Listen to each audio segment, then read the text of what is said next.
So, I want to welcome everyone to our Pride Shabbat service with the Spinoza Havurah. We are a humanistic Jewish community. We have members and friends from all around the world today. I know we have at least, let's see, we have at least two continents represented, North America and Europe. Are there any other continents this morning that we have folks from this morning? I think that's it for today, but we have often have people from all around the world, so we're always excited for everyone that joins us. If you feel comfortable doing so, if you want to share what part of the world you're in the chat, that's always awesome, but also completely optional.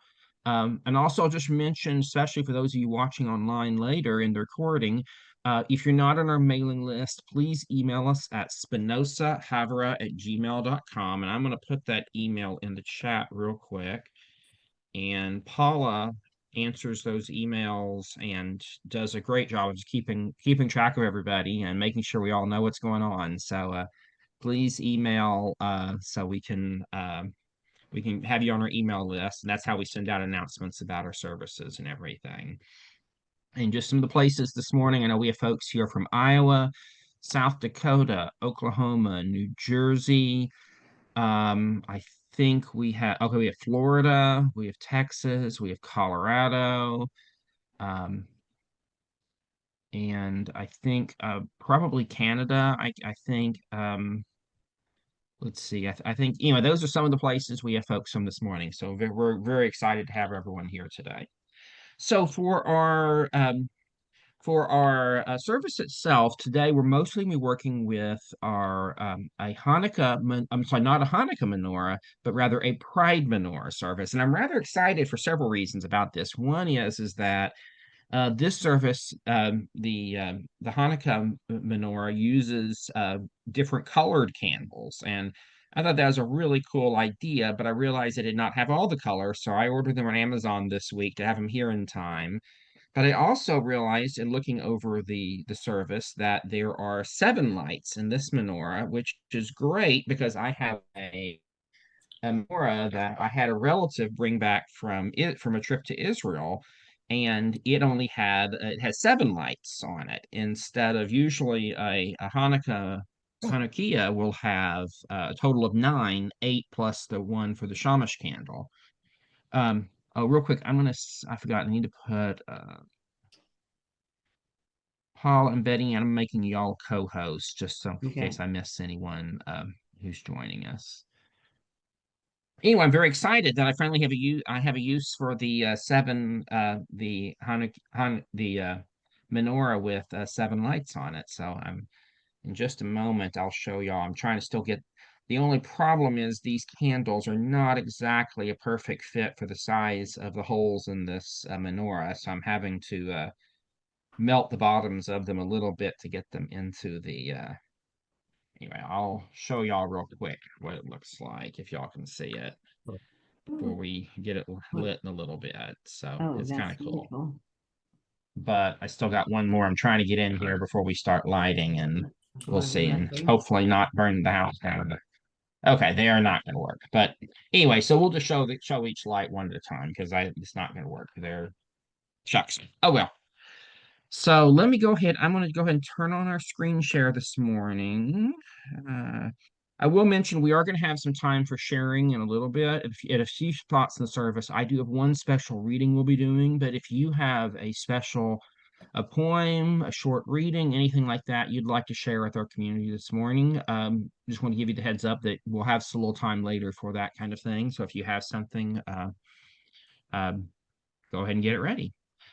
But for now, let me get back to the right page. We'll go ahead and start with our Pride Menorah service. And by the way, this is the creation of Martin Di Maggio, one of our co-leaders of this community.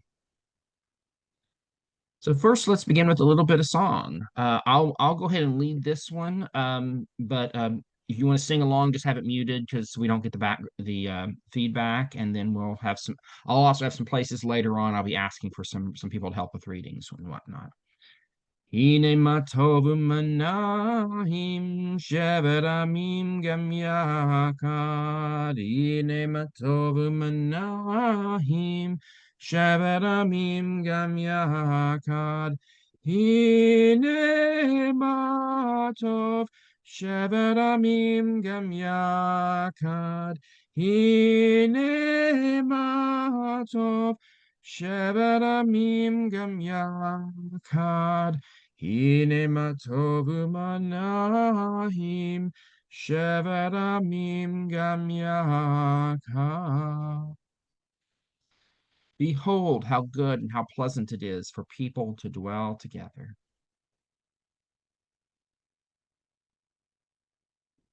The colors of our pride menorah represent the different themes of pride. Each symbolizes a significant aspect of our collective journey. As we kindle each flame, let us reflect on the blessings and meanings they carry.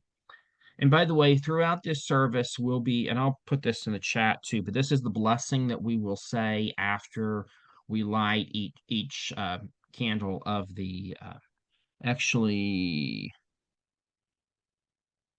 yeah. So I'm going to go ahead and put this in the chat so that we'll have this. Let me go back to the chat. So this is kind of a repeated theme that will come up, this blessing.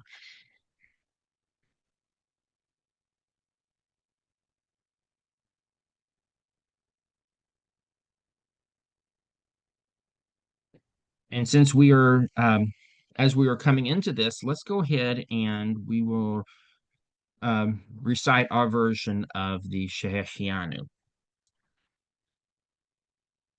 Let us bless the strength within us that has kept us alive, sustained us, and brought us to this time.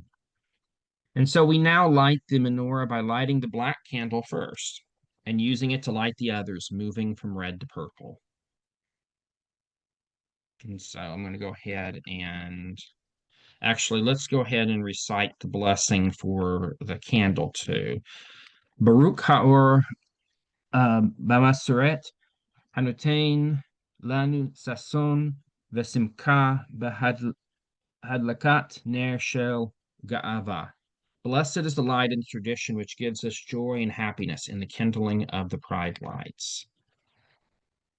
So here is our first light, the black candle.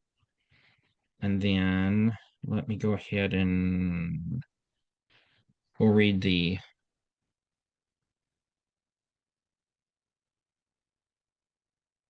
actually what we'll do is I'm going to go and turn screen share on again for a moment, and I'm going to ask that someone read. So would someone like to read the reading for the black candle? Go ahead and unmute yourself.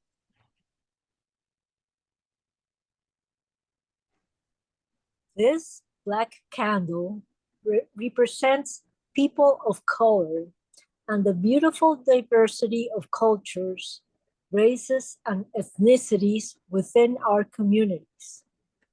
As the Shamash, it reminds us that our pride is strongest when it is rooted in intersectionality, when we actively uplift one another across differences.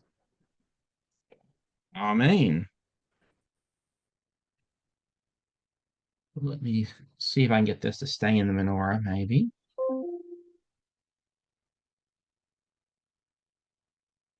And so now for our next candle, and who would like to recite the blessing either in English or in Hebrew for the lighting of our second candle? Baruch Haor B'Masoret Natan Lanu Sason V'Simcha V'Hadlakat Ner Shel Ga'ava. Amen. And so now light the red candle. Here's the red candle burning. And then now let's.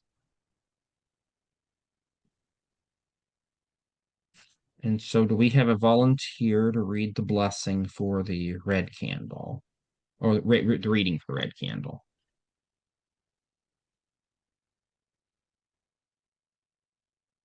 I'll read it. This red candle invites us to celebrate the joy of intimacy emotional, physical, and spiritual. Love in all its forms is a source of pride and resilience. Amen. So I'm going to go and put that one on the menorah, and then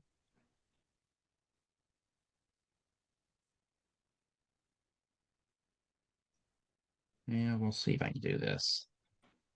This is more precarious than I thought. Okay. So why don't, for a moment, let's talk about, just maybe for about 3 or 4 minutes, let's take a moment to talk about this theme, the theme of the joy of intimacy and love in all its forms. Do any of y'all have thoughts that you'd like to share on this theme?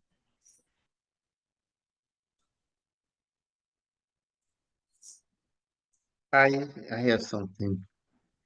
I think it's so important right now and going forward with the advent of tools like AI that we have human to human intimacy. I think that's really going to be key to maintaining our humanity when AI has become so good. Mm, thank you. I strongly agree with that sentiment. I think about it a little bit from the standpoint of the arts that I mean the AI can do some cool looking stuff, but to me, so much of it just doesn't. There's something missing from it, and there's that human element of creation. I think is so important.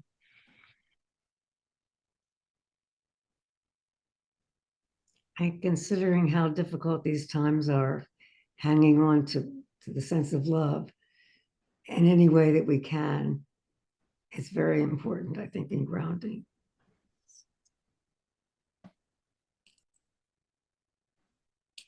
Mhm. I was thinking of the famous poem by Mary Oliver, Wild Geese, uh, where she says, just let the soft animal, I'm paraphrasing, I don't have it, love what it loves, the soft animal that you have of your body, love what it loves. And it's not only the body, I mean, it's how you relate to people. We are in this time, uh, especially young people, seem to be feeling isolated from other people because they're all the time on their screens. And it's kind of important to open spaces that allow people to interact, um, and to find that love, intimacy, and it's all like diverse forms. Mhm.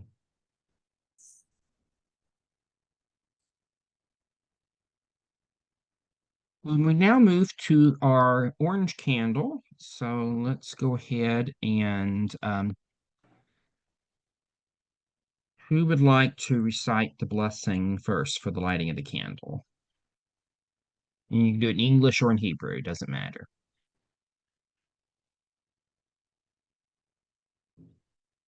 Baruch haor amasoret anoten lanu sason besimcha ve'adlakat ner shel ga'ava.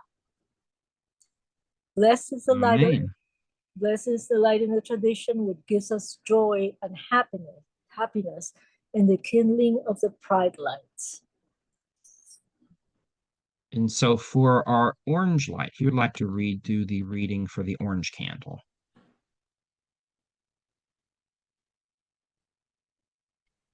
This orange candle reminds us that we are each whole and worthy, that just as we are, affirming our own dignity means refusing to let shame or stigma define us.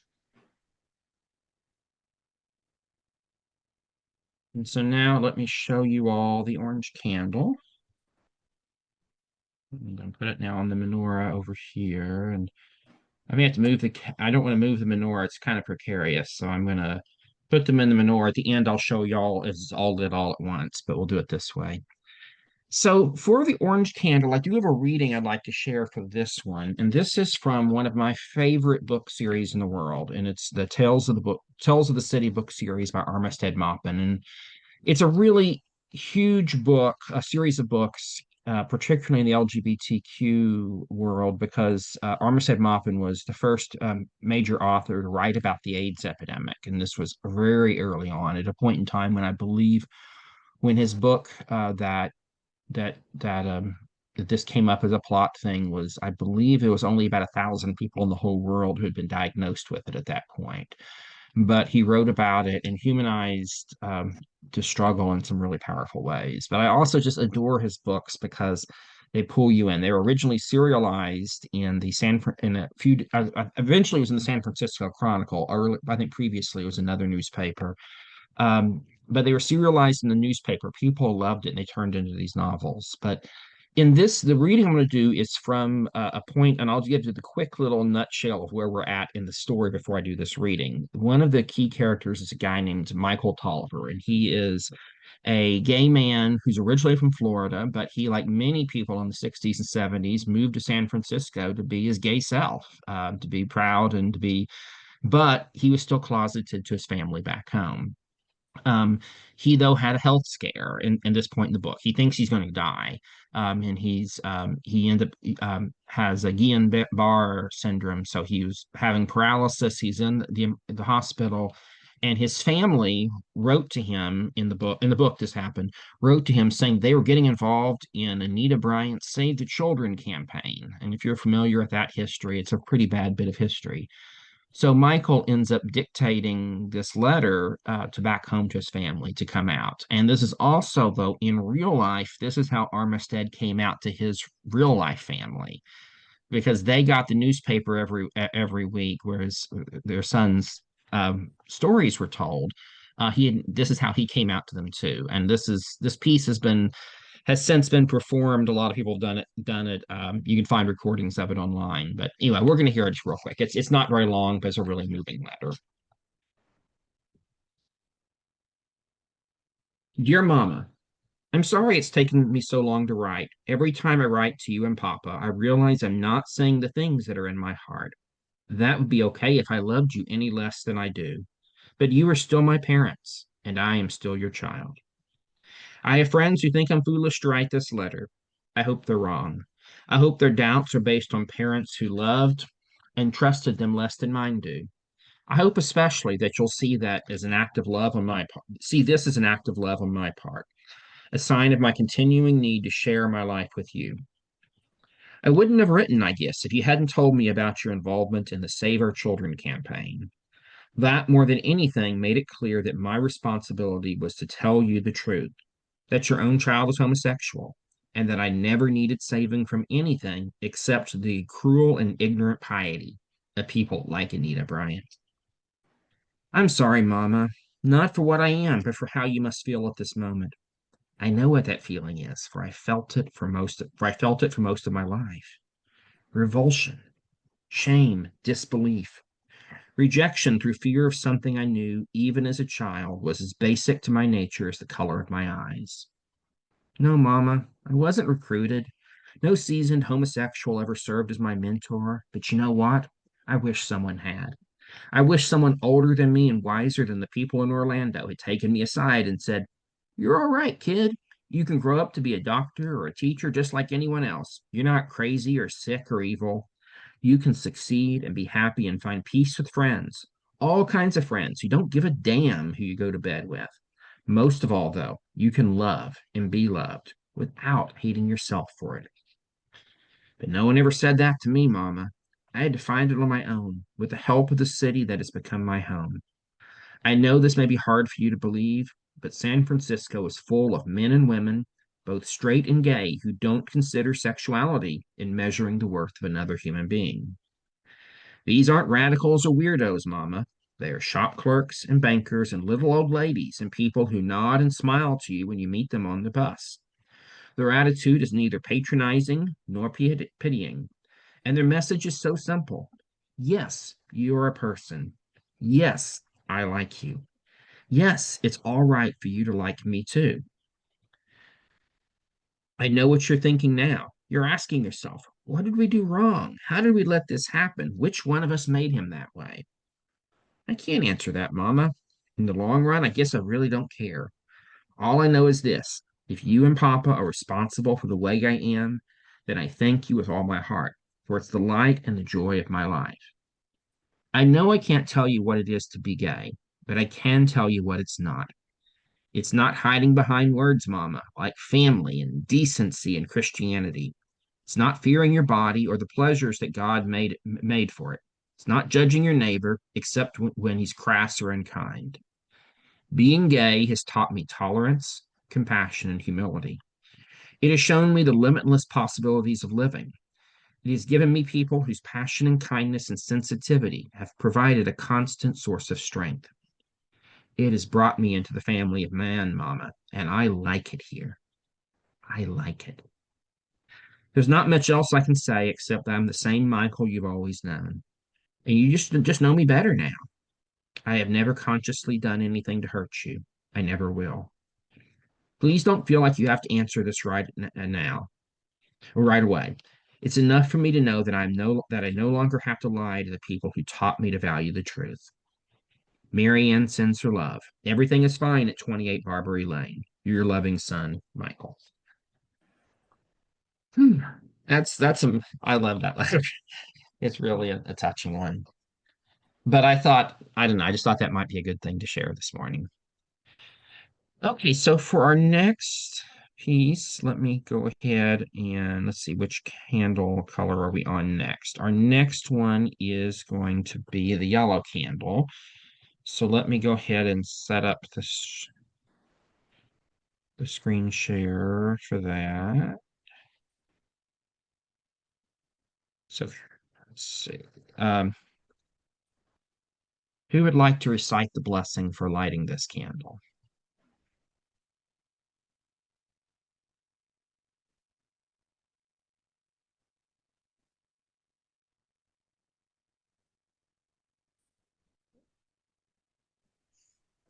Blessed is the light in the tradition which gives us joy and happiness in the kindling of the pride lights. Baruch ha'or v'masoret hanoten lanu sason v'simcha behadlaka ner shel ga'ava.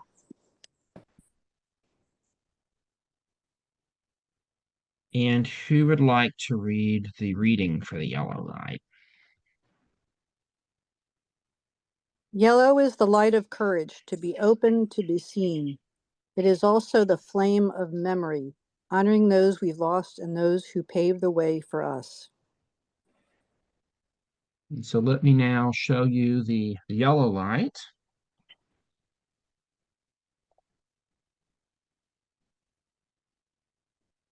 And I'll get it in the menorah real quick.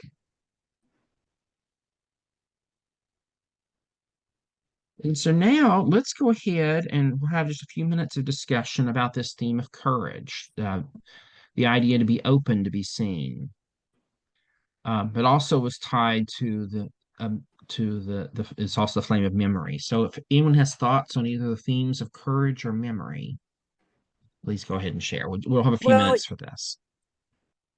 You brought to mind a story I'd like to share. Can you hear me okay?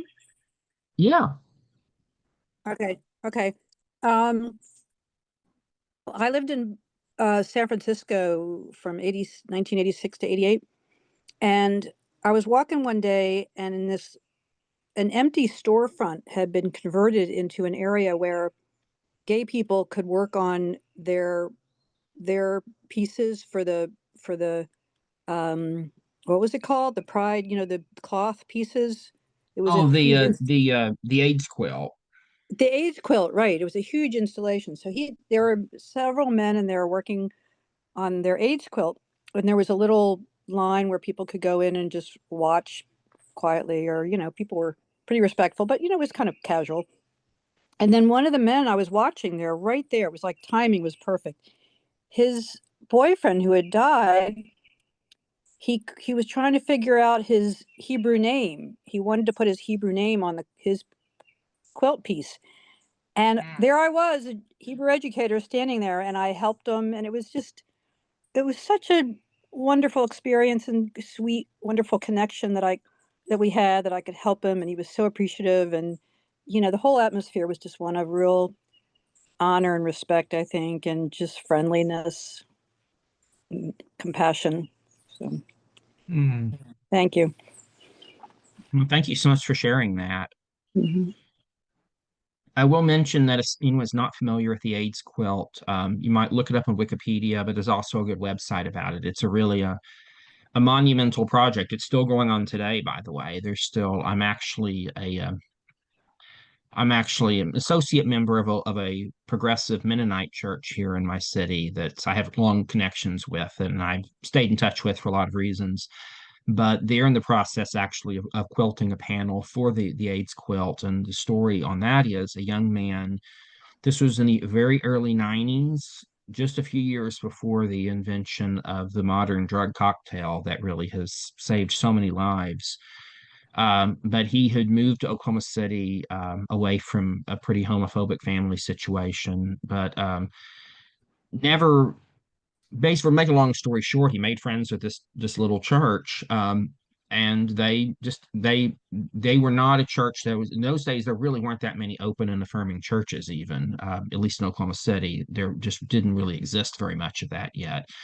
But this little church, despite them not being sure about things, they said, we like this guy. He's our friend. We'll take care of him. And in the end, they were the only folks with him when he died. His family wouldn't see him. They had completely disowned him. But and I was always moved by this story because particularly the main person who took care of him towards the end was a woman who grew up Amish from a very, very conservative background. And she had come so far in her life to seeing the world differently. And this was a real turning point for her. She became an advocate for LGBTQ people after that in some significant ways. And uh, anyway, this little church, they're making a quilt panel to honor this young man that died back then, but also as a remembrance of all the little communities that stepped up, and especially if you hear the stories in San Francisco during this time period of the Shanti Project and other efforts to be with people so they wouldn't be alone when they died was a really powerful thing. Our next candle is the green candle. So let me get that one ready to go.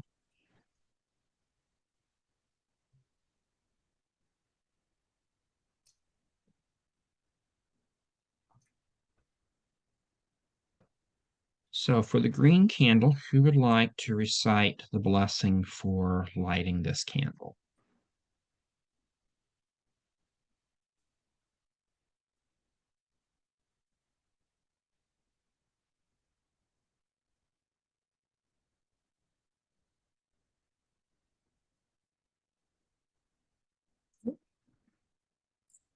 Oh. Well, we'll do repeats. Baruch haor hamasoret hanoten lanu sason besimcha vehadlakat ner shel ga'ava. Blessed is the light in the tradition which gives us joy and happiness in the kindling of the pride lights. Now, who would like to read the reading for the green light?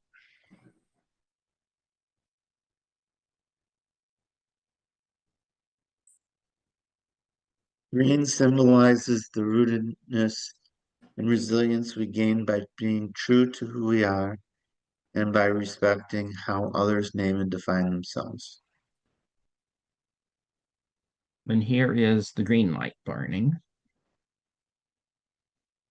And would one or two people have some thoughts they want to share on this idea of identity, and especially of honoring how we identify ourselves and also honoring how others identify themselves? I have a thing I was going to share before about outing ourselves, but it's also about identity. But it's in a roundabout way. I remember the first trans woman I met, I didn't know she was trans because she was also lesbian and she had a wife. But I thought she was. I said, okay, how nice that this lesbian is talking about the process of trans identity. And then I realized and that she transitioned rather late in life, but she had the work, she had the means to do all the things that could make that happen, transition physically, hormonally, etc. So I really couldn't tell. I mean, she was not trying to be a beauty pageant, but she didn't have a body for that. So that made it even more believable. And she had worked with her voice. So I really, really didn't know. And then I realized, then it happened to me that I also met an anthropologist who was a trans man. And I wouldn't have known if they hadn't told me. And I was thinking that for those that, for many trans people, they don't pass. You can tell because, well, they haven't had the means or haven't decided to do a total transition or still considering it or whatever. But for those that have gone through all the steps, having to out yourself is the farthest thing they want. I mean, being an activist for someone that that you will know otherwise is really an incredible. Not incredible. I understand why they do it, but it has to do both of respecting your identity, but also knowing that being hidden, as Audre Lorde said, your silence will not protect you. So they use their means, whatever they are, to help other people by showing themselves. That was my comment. Thank you. Thank you.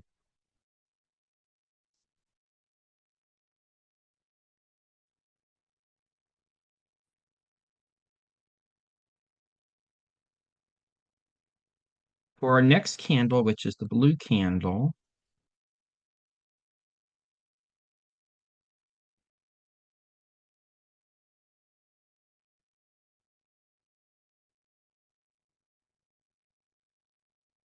we recite the blessing for it. Baruch Haor Maseret Hanutain La. Sorry, my eyes are not good. I should have worn my glasses. Hanutain Lanu Sason Vesimka Bahadlikat Ner Shel Ga'ava. Blessed is the light in tradition, which gives us joy and happiness in the kindling of the pride lights.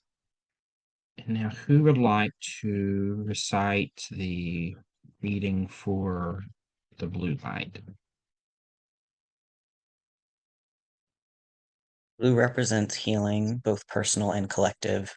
It is the color of peace after pain, the deep breath that follows a long struggle, a refuah shelema, complete healing of body and mind. Let me show you all the blue light. And I thought, as humanistic Jews, we have a complicated relationship with the idea of prayer. For many of us, the word doesn't mean a whole lot because prayer is often talking about communication to a divine power, and we as humanistic Jews, we reject the idea, at least, of a interventionist deity. Some of us may have some other ideas about how the divinity works, but the idea of a God that interferes in human history, that's completely outside our radar screen. And for some of us, may be more clear to say, I don't believe in God at all. And those are all appropriate humanistic Jewish responses to this. But nevertheless, we do a lot of things that look a lot like prayer sometimes in liturgy, and especially in this community, Spinoza Havurah, that's been kind of our forte for a long time, has been finding ways to engage in spirituality that are still meaningful to humanistic Jews. And so to me, when I think about, sometimes I think about the idea of prayer, I see it more as a matter of stating of intentions, of saying what it is we're yearning for, of giving voice to those yearnings, knowing at the end of the day, we have to answer our own prayers as human beings. We're not depending on God to fix things. But nevertheless, there is some value in saying these things out loud. And so I thought maybe we'd have a few minutes of conversation on this idea of what healing are we yearning for? And I'm also going to read also just a little bit of in Martin's, he has some reflection discussion questions. I'm going to read a couple of these too that might be relevant on this. What kind of healing do you long for? What has brought you healing in your life? And so either to speak of healing that has come in the past, healing that you're still yearning for, but I want to kind of invite this bit of our discussion time as being a time for us to share briefly what it is we're yearning for, what it is we're hoping for. I'll go ahead and start. One thing I'm yearning for is I have a young person in my life who's recently just starting the process of coming out as being non-binary in gender orientation. And I'm yearning that this child can have a world where it's safe to do that. Right now, it's very scary for this child and their family, and yet they're bravely moving forward on this. And my yearning today is that they would be safe, even in a place like Oklahoma, to be themselves.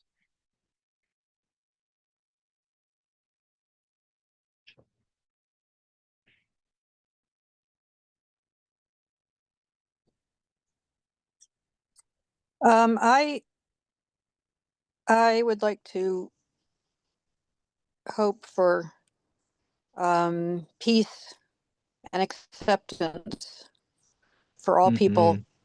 I have a nephew in Brooklyn. I mean, he was born here in Virginia and raised, and it took him a long time to come out, although a few of us knew all along, I mean, but his parents didn't, my brother and my sister-in-law. But so I've been learning about the spectrum, or I guess, I don't know what the word is, but he's like a person, he likes to, dress up or cross dress, and he wears nail polish and he makes earrings, and he's so out. Like, I watch him on Instagram and I love him because he's so courageous. He's got a sort of sense of humor. He's a little quirky. And he's really smart. He works for the Robert Wood Johnson Foundation, and he has been instrumental in leading the studies and the move towards, like, a, a, a, a mutual fund or some kind of investments that are gay friendly, and studies, and just all sorts of things that are, I mean, I think Wow. making a difference. So he's pretty up there, and he travels around and gives talks, and and they accept him. They're like, okay, I guess he's just who he is, and I just watch him, and he's just wears these weird clothes and whatnot, and it's fun. It's wonderful, and I just hope that he continues to be able to be himself along with all his friends. That's wonderful.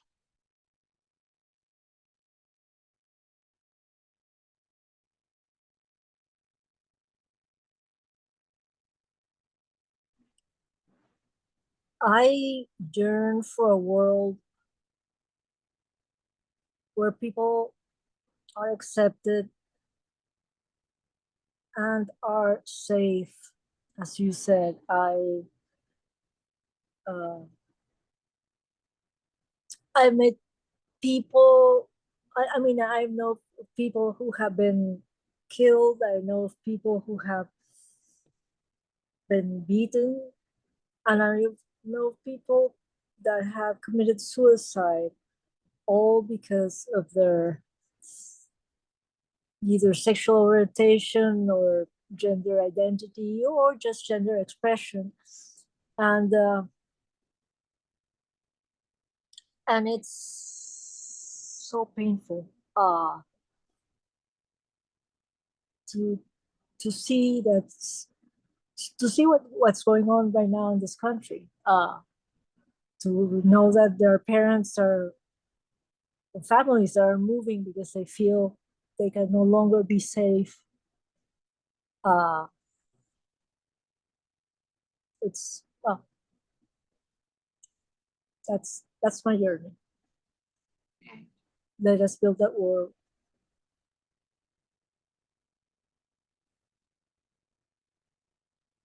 Thinking a little bit this morning too about some of the parts of the world some of our members and friends of this community are in, and there's some places where it's not safe to be out as LGBTQ. And just thinking about them,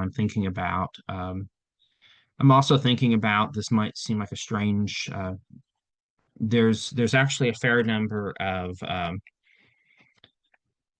LGBTQ Palestinian people who are basically having to live underground in the state of Israel because it's not safe in their communities to be out, but it's also obviously not safe in the state of Israel to be an undocumented Palestinian person, and it's a difficult situation. But there's a significant number of these people, and it's just thinking about them today, and just thinking about how, what we in other places can do to be in solidarity with them, and trying to find a way to be safe and to be themselves in this world.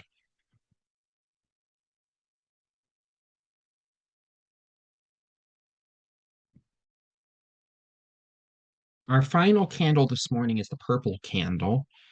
And so, by the way, I'll mention after we finish these candles, we have a few more liturgical pieces after this. We'll have the prayer for healing and the our version of the Kaddish.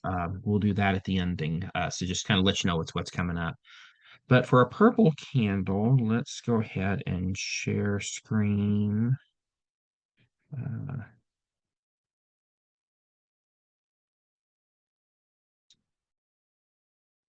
So would someone like to recite the blessing for lighting this last candle? Baruch Haor Bamasoret Anoten Lanu Sason Vesimcha Behatlakat Nershel Ga'ava. Blessed is the light in the tradition which gives us joy and happiness in the kindling of the pride lights. And would someone like to recite the reading for the purple light? Purple is the color of freedom in transformation. It honors the journey of discovering, reimaging, and affirming our evolving selves. So let me show you all the purple candle, the light of freedom. And I'll put it in the menorah over here. And what I'm going to attempt to do, I think what I'll do is let me see if I can safely move this a tiny bit so I can get it easier on the camera, but I don't want to pick it up because this is a kind of precarious menorah, unfortunately. The lights are not quite the right size to fit into this, but I was just so excited to get to use it because it's 7 lights. Oh, and I just lost one. Okay, almost.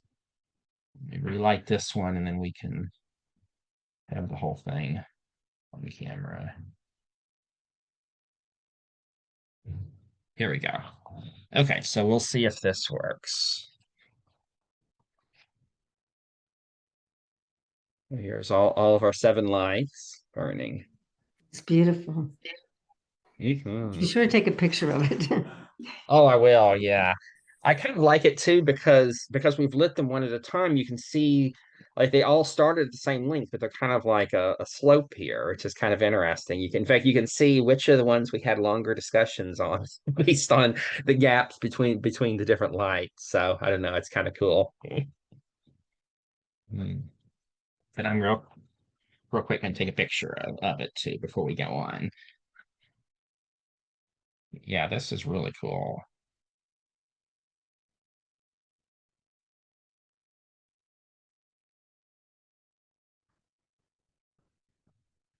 Well, happy Pride, everyone. So we'll continue, and I such a like ending on the theme of freedom because it really, to me, reflects what I love about Pride.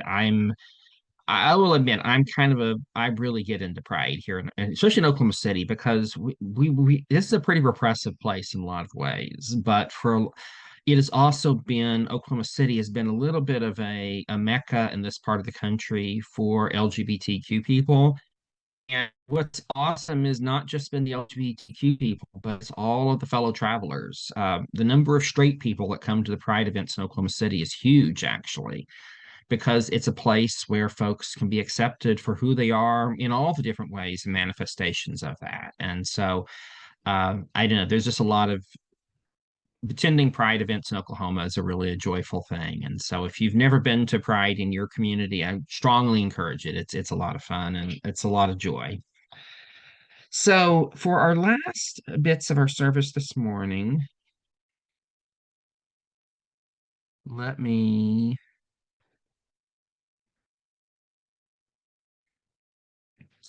switch over here. So, we now turn our hearts and minds towards those who need our love, who are ill, who are lonely, who suffer pain, or have been wronged. Let us pause as we call out their names, or feel free to put their names in the chat. Karen and Nancy. Moses Mast.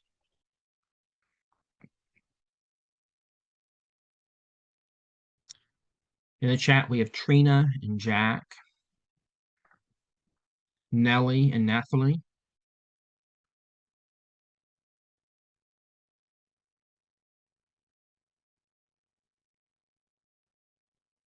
May Ridley,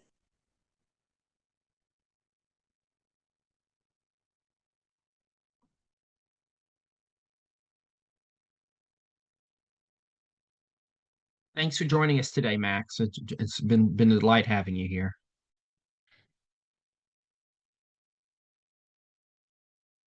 May all who suffer know they are not alone. May they experience refuah shlema, the renewal of body and spirit. Makom hakoak betokenu mekorot habraka mekevrotenu.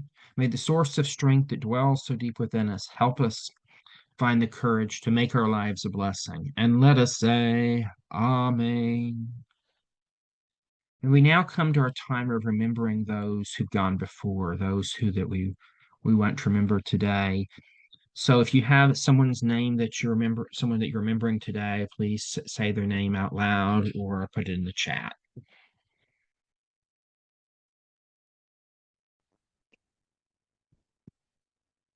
Darren, Peter, and Mitchell.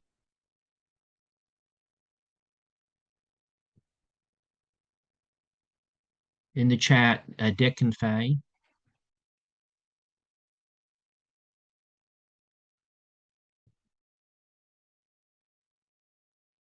I'm also remembering all those who died during the AIDS epidemic over the years, especially those who had no one to mourn them. In the chat, we have Kai and Callie, Carlos, Eva, Jose Maria. For all those we've named and for all the other ones who are in our heart, we recite this. May there be a good remembrance and compassion and kindness and love from all the world upon the names of our honorable loved ones who have passed from the world. Let us make a place in our hearts to remember their good names, a good memory, and let us honor them with good deeds. May their memory be a blessing forever. Amen.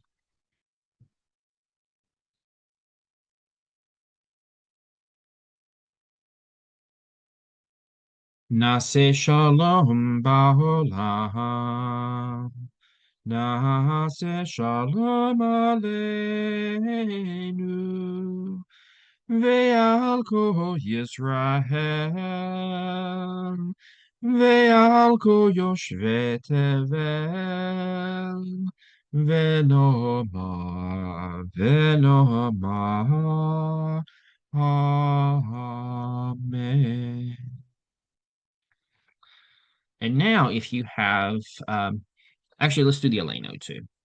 It is upon us to praise the beauty of the world, even as we fall and rise up, and to continue the work of repairing the world. For within us is the power to build and repair, and it is in our hands to bring about liberation. And one day, humanity will be united and one in purpose.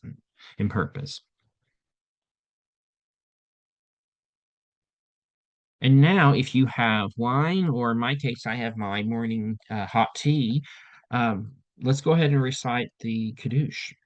When we raise our glass, the sixth day, on the seventh day, we complete the labor which we perform, and we refrain on the seventh day from all our labor, and we bless the seventh day and set it aside, for we refrain from all the labor which we have to do. And keeping our glasses raised, Yom Hashi'i, Vatkal Bayom Hashvi'i Hamileka Asher Ne'esta, Vatishbot Bayom Hashvi'i Kol Hamileka Asher Ne'esta, Nevarek et Yom Hashvi'i Van Kadesh Oto, Kivo Shavatnu, Miko Hamileka Asher Bakarnu La'asot. Savri, Kavarim, Vekavarot. Attention, friends, and we raise our glasses some more. Baruch Hahor Bakayim, Bore Pori Hagafen, and we all say Amen. And then if you have some bread handy to bless. And l'chaim. L'chaim, yes. Let us lift up our bread. Blessed are those that bring forth bread from the earth. Berukim hamotzim lekim min haaretz. Amen. And Shabbat Shalom. Shabbat Shalom. So this has been such a joyful time to see everyone this morning. It's been really nice. We will leave the chat. I'm going to go ahead and turn off the recording now.